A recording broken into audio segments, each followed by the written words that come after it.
السلام علیکم ورحمۃ اللہ وبرکاتہ۔ وعلیکم السلام ورحمۃ اللہ وبرکاتہ۔ پارہ نمبر 20، سورۃ القصص، آیت نمبر 51، آیت نمبر 51۔ اعوذ باللہ من الشیطان الرجیم۔ اعوذ باللہ من الشیطان الرجیم۔ وَلَقَدْ وَلَقَدْ وَصَّلْنَا وَصَّلْنَا لَهُمُ الْقَوْلَ لَهُمُ الْقَوْلَ لَعَلَّهُمْ لَعَلَّهُمْ يَتَذَكَّرُونَ يَتَذَكَّرُونَ الَّذِينَ الَّذِينَ آتَيْنَاهُمُ الْكِتَابَ آتَيْنَاهُمُ الْكِتَابَ من قبله من قبله هم به هم به يؤمنون يؤمنون وإذا يتلى وإذا يتلى عليهم عليهم قالوا قالوا آمنا به آمنا به إنه الحق إنه الحق من ربنا من ربنا إنا كنا إنا كنا من قبله من قبله مسلمين۔ مسلمين۔ أعوذ بالله من الشيطان الرجيم۔ ولقد وصلنا لهم القول لعلهم يتذكرون الذين آتيناهم الكتاب من قبله هم به يؤمنون وإذا يتلى عليهم قالوا آمنا به إنه الحق من ربنا إنا كنا من قبله مسلمين۔ وَلَقَدْ دال ساکن ہے تو قلقلہ ہوگا، 5 حروف ہے قلقلے کے، قطب جد پانچوں یہاں اس لفظ میں ہے، قاف طا با جیم دال، قطب جد، دال میں قلقلہ ہوگا۔ وَصَّلْنَا لَهُمُ الْقَوْلَ، قول جی واولین، لَعَلَّهُمْ يَتَذَكَّرُونَ، لَعَلَّهُمْ میم میں کیا ہوگا؟ جی اظہار ہوگا، اور دوسرا کیا ہوگا؟ میم میں غنہ ہوگا، کون سا؟ انی، انی۔ یتذکرون، کاف بریک پڑھیں گے، را پر پڑھیں گے، اور رون میں کیا ہوگا؟ واو ساکن ہے، اس سے ماقبل ضمہ ہے تو مدہ ہوگا۔ نون میں کیا ہوگا؟ غنہ انی۔ الذین، الذین، یا جو ہے اس ساکن ہے، اس سے ماقبل کسرہ ہے تو کیا ہوگا؟ مدہ ہوگا۔ آتی، تئی میں کیا ہوگا؟ یا الین ہوگا۔ ناہم الکتاب من قبلہ، میں کیا ہوگا؟ اخفا ہوگا، قب قلقلہ ہوگا۔ ہم بھی، ہم میں کیا ہوگا؟ جی ہم بھی میں میم ساکن غنہ انی، جی، اور ہم میم ساکن کے بعد با آ رہا ہے تو کیا ہوگا؟ دوسرا قانون یہاں کیا ہے؟ اخفا ہوگا، کون سا؟ اخفا شفوی، جی۔ یؤمنون، یؤمنون میں جھٹکا دیں گے حمزہ کو، نون میں کیا ہوگا؟ مدہ ہوگا، اور نون آخر میں ہے تو غنہ انی۔ وَإِذَا يُتْلَى عَلَيْهِمْ، علی یا ساکن ہے، یا اس سے ماقبل زبر ہے تو کیا ہوگا؟ یا الین۔ قالوا آمنا، نون مشدد ہے تو غنہ ہوگا۔ بہ، انہ نون مشدد ہے تو کیا ہوگا؟ غنہ زمانی۔ حق من ربنا، نون ساکن، اس کے بعد جو ہے را آ رہا ہے، یرملون کے حروف میں سے کیا ہوگا؟ ادغام ہوگا بغیر غنہ کے۔ نا میں جو ہے مد منفصل ہوگا، کیونکہ بعد والے حرف، بعد والے کلمے کے شروع میں حمزہ آ رہا ہے تو مد، یرحمک اللہ، مد منفصل ہوگا، یرحمک۔ کننا جو ہے نون مشدد ہے تو غنہ ہوگا زمانی۔ من قبلہ، نون ساکن ہے تو اخفا ہوگا، قبلہ قلقلہ ہوگا، با ساکن ہے۔ مسلمین، مین میں کیا ہوگا؟ مدہ ہوگا، نون غنہ ہے۔ وَلَقَدْ اور البتہ تحقیق وصلنا ہم نے لگاتار بھیجا لہم ان کے لیے القول اپنا کلام لعلہم تاکہ وہ یتذکرون نصیحت حاصل کرے الذین وہ لوگ کے آتیناہم ہم نے دی ان کو الکتاب کتاب من قبل ہی اس قرآن سے پہلے ہم او بہی اس پر یؤمنون ایمان لاتے ہیں۔ اقبال بھائی یؤمنون کا اصل صیغہ کیا ہے؟ یہ صیغہ کون سا ہے؟ روٹ ورڈ کیا ہے؟ مادہ جی۔ وَإِذَا اور جب یتلا تلاوت کیا جاتا ہے علیہم ان پر قرآن قالوا تو وہ کہتے ہیں آمنا ہم ایمان لائے بہی اس پر انہو بے شک یہی ہے الحق و حق من ربنا ہمارے رب کی طرف سے انا بلا شبہ ہم تو کننا تھے من قبل ہی اس سے پہلے ہی مسلمین مسلمان۔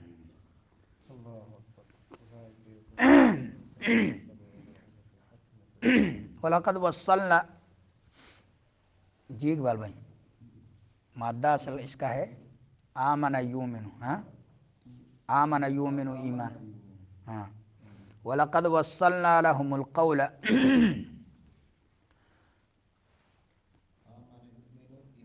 ایمانا جی۔ وصل القول توصیلاً بات کے ساتھ بات ملانا، پے در پہ بات پہنچانا، پے در پہ ایک بات دوسری بات کے ساتھ جڑی ہوئی ہو۔ ہر آیت پچھلی آیت کے ساتھ کوئی نہ کوئی ربط جوڑ رکھتا ہے۔ ہم پڑھتے ہیں مثال کے طور پہ یہ سارا قرآن ایک دوسرے کے ساتھ ایسے جڑا ہوا ہے۔ قرآن ایک طرف سے گفتگو نہیں کرتا۔ علی رضی اللہ عنہ نے فرمایا کہ ہر آیت کی 8 رخ ہوتے ہیں، ایک آیت کے 8 رخ ہوتے ہیں۔ تو میں اس کی ایک مثال دیتا ہوں۔ ہمارے ادھر مدرسے میں سوالات ہوتے تھے، 2 طرفہ مقابلہ ہوتا تھا۔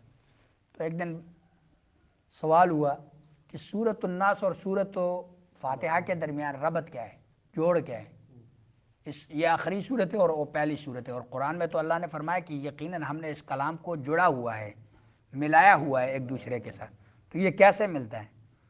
تو الحمدللہ اس وقت جواب پھر میں نے دیا کہ دیکھیں الحمدللہ میں جو ہے الحمدللہ اللہ نے کہا، وہاں الہ الناس کہا، یہاں رب العالمین کہا، وہاں رب الناس کہا، یہاں مالک یوم الدین کہا، وہاں مالک الناس کہا، تو جوڑ ہے نا۔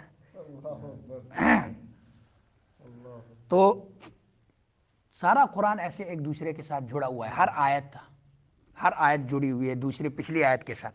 جب آپ اس میں غور کرتے ہیں تو اس میں سے نئی بات نکل آتی ہے کہ اللہ تعالیٰ نے اس بات کو اس بات کے پیچھے کیوں لگا دیا۔ اب مثال کے طور پہ ایک مثال ہے سورۃ العادیات میں، اس کی مثال بڑی اچھی آپ کو سمجھ آئے گی۔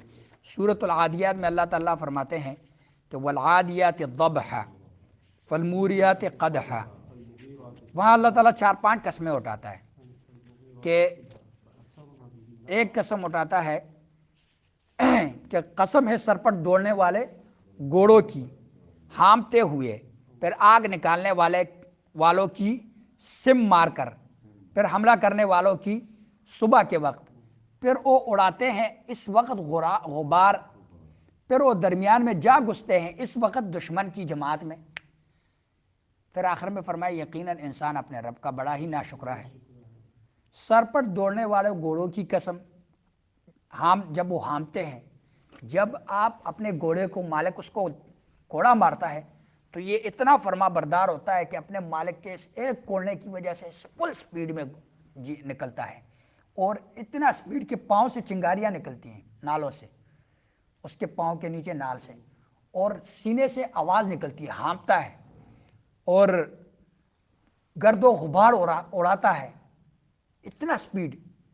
اور پھر کیا ہوتا ہے، گھوڑے کو بھی پتہ ہے کہ یہ جو تلواریں لگ رہی ہیں یہ تلوار مجھے لگ سکتی ہے، لیکن آپ کا فرما بردار اتنا ہے کہ آپ نے اس کو جا گھسایا ہے دشمن، تو وہ لشکر کے صف میں جا گھس گیا آپ کے ایک اشارے کے ساتھ، کیونکہ آپ اس کو جو ہے آپ اس کے حقیقی مالک نہیں ہیں، عارضی مالک ہے، کیونکہ چارہ ڈالتے تو آپ کا اتنا فرما بردار ہے ضد کر سکتے ہیں۔ تو آگے اللہ نے کیا فرمایا، 4-5 یہ باتیں کہ انسان اپنے رب کا بڑا ناشکر ہے۔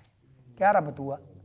گھوڑا تو چلا گیا اپنے رب کے حکم سے، اپنے مالک کی کتنا فرما بردار انسان جو ہے جان دینے تک پہنچ گیا. پہنچ گئے، صحیح بات ہے، اور یہ ربط قائم ہو گیا. ربط قائم ہو گیا. تو انسان ہے کہ ہمیں اللہ سمجھا رہا ہے کہ آپ اس کے عارضی مالک ہیں، چارہ ڈال دیں تو آپ کا کتنا فرما بردار ہے. اور تیرا میں مالک ہوں، دن رات کے لاتا ہوں، ناشکری کرتا ہے. تمہیں پتہ ہی نہیں کہ گھر کے اخراجات کیسے پورے ہوتے ہیں. انسان حیران ہوتے ہیں یہ گھر کے اخراجات کیسے پورے ہوتے ہیں. گھر کا نظام چل رہا ہے، وہ کون چلا رہا ہے؟ اللہ چلا رہا ہے. تو اللہ فرماتے ہیں کہ انسان اپنے رب کا بڑا ناشکر ہے، کہ انسان تم بڑے ناشکر ہو، میں تیرا حقیقی مالک ہوں، تجھے سمجھ بھی ہے لیکن تم میرا بڑا ناشکر ہو. اور ایک جانور جس کو تم چارہ کھلاتے ہو تیرا کتنا بڑا شکر گزار ہے اور کیسا فرما بردار ہے. تم اس جانور جیسے بھی نہ ہوئے ہو. اللہ اکبر کبیرہ. تو کمال ہے. تو قرآن کی آیتوں میں یہ ربط ہے، اور ان ربطوں پہ جب آپ غور کریں گے، آپ بہترین ایک صورت پہ آپ لکھنا شروع کر دیں تو ایک آیت کو دوسری آیت کے ساتھ جوڑتے جائیں گے تو 10-15 باتیں نکل آتی ہیں دو آیتوں کے درمیان کی. یہ اس وجہ سے بھی اس کے آگے لگا دیا، اس کو پیچھے لگا دیا. سبحان اللہ. وَلَقَدْ وَصَّلْنَا لَهُمُ الْقَوْلَ، اور بلا شبہ یقیناً ہم نے انہیں پے در پہ بات پہنچائی تاکہ وہ نصیحت حاصل کریں. دوسرا معنی اس کا یہ ہے کہ پے در پہ بات پہنچائی کہ جب بھی کوئی ضرورت پہنچتی یا کوئی بھی مشرکین اعتراض لاتے تو اللہ تعالیٰ اس کے اعتراض کے جواب میں وحی اتارتے تھے. پیچھے یہ بات گزر گئی کہ مشرکین نے یہ اعتراض بھی کیا تھا کہ یہ اگر نبی ہے تو اس کے پاس موسیٰ علیہ السلام جیسے نشانیاں اس کو کیوں نہیں دی گئی. موسیٰ علیہ السلام کو تو تورات الواح میں اکٹھی ملی تھی، تو اس کو بھی یہ قرآن اکٹھا ملتا، اکٹھا کیوں نہیں ملا؟ تو اللہ تعالیٰ نے فرمایا کہ یہ تو ان لوگوں جیسے ہیں جیسے وہ بھی موسیٰ علیہ السلام کے قوم بھی ضدی و ہٹ درم لوگ تھے، یہ بھی انہیں جیسے ہیں، وہ بھی مانتے نہیں تھے. اللہ نے عذاب مسلط کیا، پانی پیتے تھے تو خون بن جاتا تھا، حتیٰ کہ ایک طرف بنی اسرائیلی اور ایک طرف قبطی منہ لگاتا تھا، تو جس طرف قبطی منہ لگاتا تھا تو اس طرف پانی ٹھیک ہوتا تھا، بنی اسرائیلی لگاتا تھا خون بن جاتا تھا.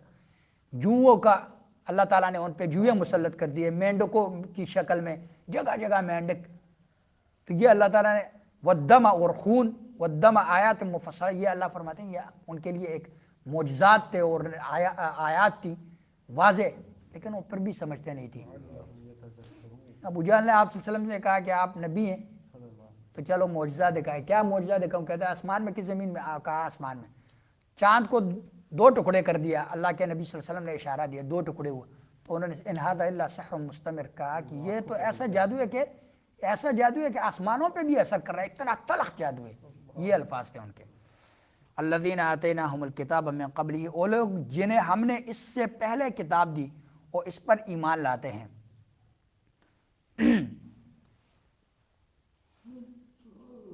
اللہ فرماتے ہیں کہ جیسا کہ اس کتاب پر ایمان لانے والے اس سے پہلے جن لوگوں کو ہم نے علم دیا تھا وہ ان پر ایمان لاتے ہیں. کہ وہ کون سے لوگ تھے؟ عبداللہ بن سلام، سلمان فارسی، تمیم داری، جارود عبدی، رفاع قرظی وغیرہ. اور وہ عیسائی جو بادشاہ تھا نجاشی بادشاہ، جب ان کے پاس قرآن ان کو سنایا گیا تو وہ رونے لگے، اتنے روئے کہ ان کی داڑھیاں تر ہو گئی. اور ان کا ذکر سورہ اعراف میں گزر بھی چکا ہے. اسی طرح کچھ عیسائی آئے تھے آپ صلی اللہ علیہ وسلم کے پاس، مکے میں 20 عیسائی تھے، اس کے قوم نے بھیج دیے کہ جاؤ پتہ کرو یہ آدمی جو نبوت کا دعویٰ کرتا ہے یہ سچا ہے کہ جھوٹا ہے. جب وہ آپ صلی اللہ علیہ وسلم سے ملاقات ہوئی، ایک تو آپ صلی اللہ علیہ وسلم کے چہرے میں اللہ تعالیٰ نے رونق اتنی رکھی تھی، آپ کا چہرہ دیکھ کے وہ ان پہ اثر ہوا. پھر اللہ کے نبی صلی اللہ علیہ وسلم نے ان کو قرآن سنایا. اتنا قرآن ان کو جب انہوں نے قرآن سنا تو اتنے روئے کہ ان کی داڑھیاں تر ہو گئی اور وہ ایمان لے آئے. ابو جہل کو جب پتہ چلا کہ یہ سارے ایمان لے آئے، ابو جہل غصے میں آیا اور اس نے کہا کہ تم بڑے بدبخت لوگ ہو، تمہاری قوم کے لیے تم بہت بڑا برا وفد ہو. یہ بچہ ہمارے سامنے بڑا ہوا ہے، ہم اسے جانتے ہیں، ہم اس پر ایمان نہیں لاتے، اور تمہیں قوم نے وفد کی شکل میں بھیجا کہ تحقیق کرو تم ایمان لے آئے اس پر. تو انہوں نے کہا سلام علیکم لا نبتغی الجاہلین، ہمیں کوئی سروکار نہیں ہے جاہلوں سے، تم اپنا کام کرو ہم اپنا کام کرتے ہیں. ضدی تھا ابو جہل. وَإِذَا يُتْلَىٰ عَلَيْهِمْ، اور جب ان کے سامنے اس کی تلاوت کی جاتی ہے، قَالُوا آمَنَّا بِهِ، تو کہتے ہیں آمنا بِهِ، ہم اس پر ایمان لائے، إِنَّهُ الْحَقُّ مِن رَبِّنَا، یقیناً یہی ہمارے رب کی طرف سے حق ہے. بعض لوگوں کے اللہ تعالیٰ نے فطرت میں ایسے ضد ہٹ درمی اور برائی کی طرف ہمارے قاری صاحب تھے حفظ کیا، وہ واقعہ سنا رہے تھے کہ میرے پاس ایک شاگرد تھا، کہتا وہ شاگرد میرا کہہ رہا تھا کہ میں اپنے والد کو گاؤں میں بڑا سمجھاتا ہوں، والد صاحب میرے چودھری ہیں، تو وہ پورا گاؤں ایک طرف ہوتا ہے، یہ دوسری طرف ہوتا ہے، وہ گاؤں والوں کو تنگ کرتا ہے۔ کہتا ہے ایک دن زمین پہ جو ہے ہمارے نا میرے والد صاحب نے ان کی زمین پہ قبضہ کر لیا، تو میں والد صاحب کو سمجھایا کہ بھائی یہ زمین ہماری نہیں، اور وہ سارے اکٹھے ہوئے کہ آپ کو حلف دینا ہے، آپ نے حلف لینا ہے۔ کہتا ہے میں لوں گا حلف۔ بوٹ میں مٹی ڈال دی اور وہاں گیا، ان لوگوں نے قسم دی کہ تم قسم اٹھاؤ، یہ بوٹ کو زمین پہ مار رہا ہے کیونکہ بوٹ میں گھر سے مٹی ڈالی، تو کہہ رہا ہے اللہ کی قسم یہ مٹی میری ہے، بوٹ کے اندر کی مٹی کا کہہ رہا ہے۔ ان کو وہ یہ سمجھ میں آ رہی ہے کہ یہ زمین کا کہہ رہا ہے، وہ سارے کان پکڑ گئے، بھائی دیکھو جھوٹ بول رہا ہے، جھوٹی قسم اٹھا رہا ہے، اللہ استغفر اللہ۔ تو ضد اور ہٹ درمی بعض لوگوں میں اتنی ہوتی ہے۔ کہتا ہے پھر میں نے اپنے ابو کو سمجھایا کہ ایسے کیوں کرتے ہو، اپنے جھوٹی قسم اٹھائی۔ کہتا ہے جھوٹی کا ہے، میں نے مٹی پاؤں میں اپنی ڈالی ہوئی ہے، اس کی قسم اٹھا رہا ہوں، مٹی میری ہے، یہ بوٹ کی مٹی کا کہہ رہا ہوں۔ اور ان کو یہ سمجھ آ رہی تھی کہ وہ زمین کا کہہ رہا ہے، زمین پاؤں پہ مار رہا تھا۔ انا کنا من قبلہ مسلمین بل ہم قوم خصمون، اللہ نے فرمایا مشرکین مکہ یہ بہت ہی جھگڑالو قوم ہے، السنۃ حداد، ایسی زبان داری دار زبانیں ہیں ان کے پاس، لمبی لمبی اور داری دار زبانیں ہیں، اللہ نے ان کے بارے میں فرمایا۔ نبی پاک صلی اللہ علیہ وسلم بہت تنگ ہوتے تھے ان کی باتیں سن سن کر، اللہ تعالیٰ بار بار قرآن میں تسلی دیتے تھے۔ ایسے لوگوں کے ساتھ ان کا سامنا تھا۔ اگر دعوت میں آپ کا ایسے سامنا ہوتا ہے تو ان باتوں کو یاد کیا کرو کہ ہمارے نبی نے کتنی برداشت کی۔ انا کنا من قبلہ مسلمین، یقیناً یہی ہمارے رب کی طرف سے حق ہے، بے شک ہم اس سے پہلے فرما بردار تھے۔ انا کنا من قبلہ مسلمین سے اب یہ سمجھ آتی ہے کہ جو نبی پاک صلی اللہ علیہ وسلم سے پچھلی امتیں تھیں وہ بھی، ان کا بھی نام مسلمان تھا، یہودی تھے ان کا بھی اللہ نے نام مسلمانی چنا تھا، عیسائی تھے ان کے، ملت ابیکم ابراہیم هو سماکم المسلمین، سورۃ الحج میں آتا ہے من قبل وفی ھذا 78 نمبر آیت۔ اس آیت کو یاد رکھنا ہے کہ انا کنا من قبلہ مسلمین، 53 نمبر آیت ہے سورہ قصص کی۔ یہ جماعت المسلمین والے جو ہیں وہ کہتے ہیں کہ سب مسلمان نام رکھ دو، تم نے فرقے بنائی ہوئے۔ تو پہلا جواب ان کا یہ کہ ہم سارے شیعہ بریلوی اور اہل حدیث سارے مسلمان نام رکھ دیتے ہیں، تو بریلوی شیعہ یہ سارے نام اڑ جاتے ہیں، عقیدے یہی ہوں تو فرقے ختم ہو گئے۔ بریلوی کا بریلوی عقیدہ ہے، دیوبندی کا دیوبندی عقیدہ ہے، اہل حدیث کا اہل حدیث ہے، اور شیعہ کا شیعہ ہے۔ اگر عقیدے یہی ہوں، صرف نام و لیبل بدل دے کے مسلمان، تو پھر فرقے تو پھر بھی ختم نہیں۔ فرقہ کہتے ہیں عقیدے کا نام ہے، یہ جو فرقے ہیں یہ عقیدے کا نام ہے، اللہ تعالیٰ ہمیں قرآن حدیث کی طرف بلا رہے ہیں، اور جنہوں نے فرقہ ان قرآن حدیث سے ہٹ کر بنایا تو وہ جو ہے کیا ہے، اس کو ہم جو ہے فرقہ واریت میں مبتلا کہیں گے۔